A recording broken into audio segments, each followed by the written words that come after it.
सोना सोना सोना सोना सोना सोना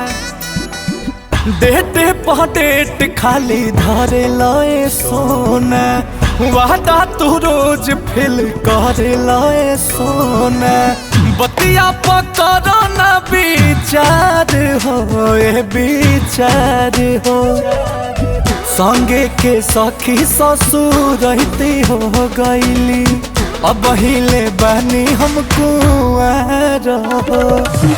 कहिया ले हो जानू डोली ले आईबा कब बनबा दूल्हा हमारा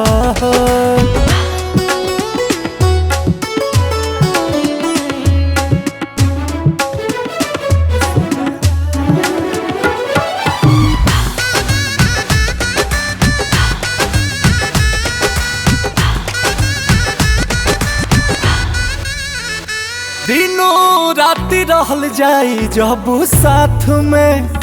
तब प्यार बढ़ी हो परिवार बढ़ी हो जाहिल चाहिला ससुरार हो ससुरार हो संगे के सखी ससुर रहती हो गईली अब हिले बनी हमको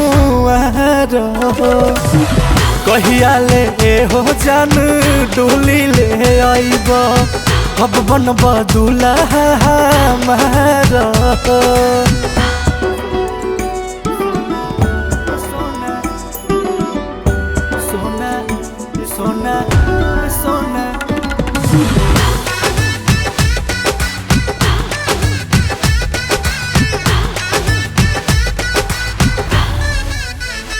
होठा के राजा है ओठा लालिया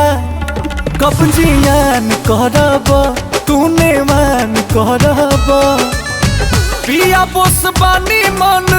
मार हो संगे के सखी ससुर रहतिन हो गईली अब हिले बानी हमको रहो